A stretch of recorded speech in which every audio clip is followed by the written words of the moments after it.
पौड़ी बाजवी पाताल पाताल लख गत। मनुष्य एक सामाजिक प्राणी है। मनुष्य के मन की भी रचना कुछ ऐसे ही प्रभु ने बनाई है। इसके अंदर कुछ खोजने की प्रकृति मौजूद है। ये संसार में भोग के लिए भी आया है और कुछ खोज के लिए भी आया है। इसलिए इसके अंतर मन में ऐसे ख्याल पैदा होते हैं रहते हैं कि किसी वस्तु की हस्ती को देख करके ये क्या है, क्यों है, ये कहाँ है, इसका आदि क्या है। ये बात भी मनोवैज्ञानिक तौर पर स्पष्ट है कि स्वस्थ शरीर में ही स्वस्थ मन का निवास करता है। इसलिए इस तरह के प्रश्नों का पैदा होना बहुत ही स्वाभाविक हो जाता है। धार्मिक लोगों के अंदर फितूर नहीं होता है। वह संसार के बारे में नहीं बल्कि निरंकार के बारे में सोचते हैं। इसलिए कुदरत की को देख करके उनके मन में भी ये प्रश्न उठा कि कुदरत की रचना कैसे हुई। ये बात अलग है कि धार्मिक ग्रंथों का अध्ययन करने से ये बात सामने आती है कि 7 आकाश हैं, 7 पाताल हैं और 14 लोक हैं। इस तरीके का जिक्र धार्मिक ग्रंथों में मिलता है और ये प्रश्न स्वाभाविक भी है मनुष्य मन में।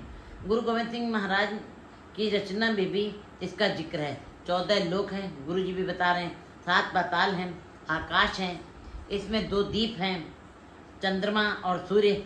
ये एक ऐसा ब्रह्मांड है कि एक ऐसा माहौल है कि जिसमें कोई 14 तरह के संप्रदाय इस्लाम ने जो माने हैं, उन 14 संप्रदायों की रोशनी देने वाला, ताकत देने वाला एक सूर्य और एक चंद्रमा भी है। गुरु गोविंद सिंह जी ने बताया वाणी में भी। अगर ऐसे सोचा जाए तो केवल एक ही ब्रह्मांड की बात हुई है। ये तो उस परमात्मा के तो रोम रोम में ब्रह्मांड है, रोम रोम कोट ब्रह्मांड को निवास जा। तो फिर तो करोड़ों ही तरह के 7 आकाश होंगे, करोड़ों ही तरह के पाताल होंगे, 14 लोग कितने ही होंगे। चंद्रमा और का प्रकाश और सूर्य का प्रकाश दिखाई देता रहेगा, क्योंकि गुरु ग्रंथ साहब की वाणी में भी ये उल्लिखित मिलता है। कोट सूर्य जाके प्रकाश, कोट महादेव अर्क विलास। इस तरह करोड़ों सूर्य, करोड़ों चंद्रमा हैं। पाताल पाताल लख गत। लाख का अर्थ होता है जो ना समझा जा सके। असंख्य से मुराद जो संख्या में ना आ सके। इसका मतलब यह है कि 100 अरब का जो मूल अंक बनता है उसको कहते हैं असंख्य। अंदर तक जब हम इसके अर्थ को सोचते हैं, समझते हैं, विचारते हैं, तो इसका अर्थ है जिसका ज्ञान नहीं किया जा सकता है। गुरु नानक देव जी कहते हैं कि असंख्य पाताल हैं, बेशुमार आकाश हैं। इतने आकाश, इतनी धरती से ऊंची एक धरती और है, उससे ऊंचे और धरती है। धरतियाँ भी इतनी हैं कि गिनी नहीं जा सकती, और इस धरती के नीचे भी फिर धरतियाँ हैं। ये अंदाज़ा नहीं लगाया जा सकता। बस इस छोटे सी सीमित दिमाग की सोच शक्ति से भी इतना ही कहा जा सकता है कि इसके आगे भी कोई और दुनिया है। आध्यात्मिक सिद्धि से जिन्होंने इस समस्त की रचना की झलक देखी है, उनकी रचना से ये बात बोली गई है। पाताल पाताल लख गत। ओढ़क ओढ़क पालते के वेद कह निकवात। वेद का भाव वो ग्रंथ जिसे विद्या है, जिसमें विद्या है और ज्ञान है। क्योंकि वेद पीड़ा, वेद ज्ञान दोनों एक ही शब्द हैं, लेकिन दोनों के अर्थ अलग हैं। वेदना, वेद माने ज्ञान, वेदना माने दुख, पीड़ा। जब हमको किसी जगह पीड़ा होती है तो हमारा ज्ञान उस पीड़ा की तरफ ही चला जाता है। पीड़ा जब है तो वही उसी की तरफ ध्यान जाता है। दोनों अक्षर बिल्कुल अनन्नाश्रित है, दोनों एक दूसरे के पूरक हैं। शब्द क्योंकि वैसे तो हमें अपने आगे अंगों में आँख कान इतनी अहमियत नहीं रखते हैं जितने कि कान की पीड़ा जब होती है तब ज्ञान ध्यान उसी जगह पर आकर टिक जाता है।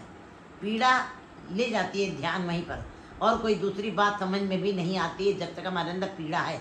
इसलिए वेदना, ज्ञान और वेदना, दुख दोनों एक साथ जुड़े हुए हैं। जिन्होंने वेदों की रचना की, धार्मिक ग्रंथों की रचना की, खोज करते थक गए और उन्होंने थक हार कर ये बात कह दी कि सृष्टि में केवल 14 लोक नहीं हैं, अनंत आकाश हैं, अनंत पाताल हैं। और फिर सतगुरु जी फरमान करते हैं, सहत 18 कहन कहते बात लो एक तात। ये मिथ्याहास हमारे देश की में चला आ रहा है कि जैसे सनातन धर्म के 4 वेद हैं, इसी तरह ईसाई धर्म के 4 ग्रंथ हैं, जिसमें अंजील है, कुरान है, तौरेत है, जबूर है। ये चारों ग्रंथ मानते हैं कि 18,000 आलम खुदा ने बनाए हैं और उस परिपूर्ण परमात्मा ने बनाए हैं, जिससे जगत को ज्ञान मिल सके। और इसी संबंध में ये भी कहा गया है, हमारे देश में माना भी है कि 64 तरह की विद्या होती है, लेकिन इस्लाम ने भी इस ढंग से माना कि 18,000 आलम है। इनको बांटने की गणना ईसाइयत ने अपने ढंग से की है और इस ज्ञान को 18,000 विद्वानों ने इन विद्याओं को अपने में बांटा है। हर विद्वान ने एक एक आलम की रचना की है।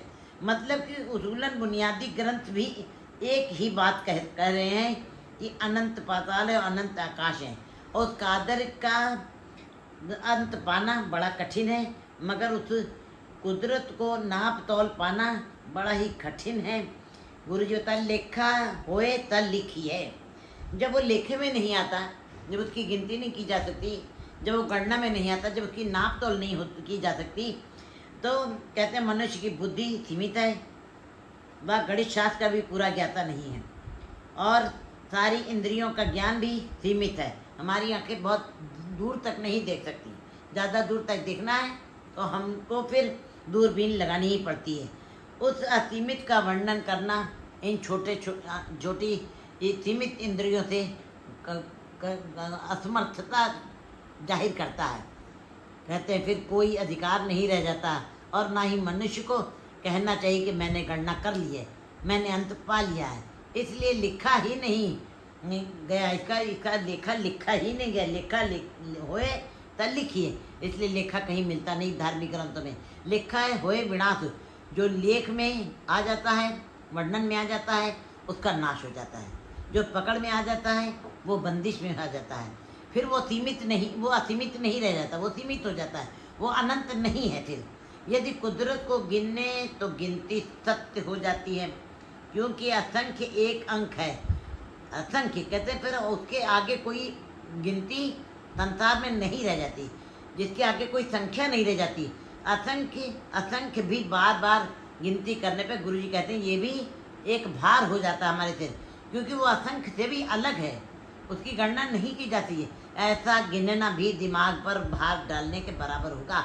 गुरु जी कहते हैं कि कितनी भी गिनती लाई जाए, गिनतियों का नाश हो जाएगा। आखिर कहीं तक तो गणना की जा सकेगी, कहीं पर तो जाकर वो संख्या खत्म हो जाएगी, लेकिन वो उसका लिखा, उसकी गणना पूरी नहीं की जा सकती। वहाँ तो लेख ही खत्म हो जाएगा, हमारी कलम स्याही सब वहाँ पे समाप्त हो जाएगी, कलम विश्राम कर जाएगी, गणना ही नहीं हो पाती। मतलब कि जिसका लेखा लिखा जा रहा है, गिनतियाँ समाप्त हो जाएंगी, पर परमात्मा का लेखा बाकी रह जाएगा। नानक वड्डा आखिए आप पे जाने आप, फिर क्या करें? उसको लेखे में ना लाएं, उसकी गणना ना करें, प्रकृति को ना नापें, जबकि मनुष्य मन में ये एक भूख है कि वो किसी वस्तु की तय तक, गणना तक पहुंचना चाहता है, उसकी खोज तक पहुंचना चाहता है। लेकिन जब वो कादिर की रुचि में है, उसकी नाप तोल की जाए, उसकी चारों तरफ से उसको नापा जाए, उसको अनुभव की एक झलक भी अगर जो दर्शन मिल जाए, तो गुरु जी के आगे कहते हैं नानक व डाकिए, वो परमात्मा इस रमद और रहस्य को खुद ही जानता है कि तू कितना बड़ा है और कोई नहीं जान सकता। वो उस रमद और रहस्य को परमात्मा खुद ही जान सकता है। तू कहाँ तक फैला हुआ है, तेरा पसारा कहाँ तक है, ये तुम्हें ही मालूम होगा।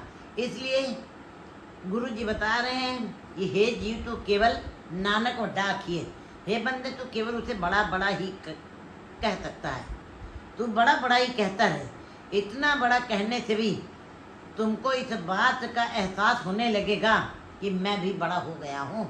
वड्डा वड्डा आखे सब कोई केवट वड्डा डीठा होए, कीमत पाए न कहा जाए, कहने वाले तेरे रह समाए।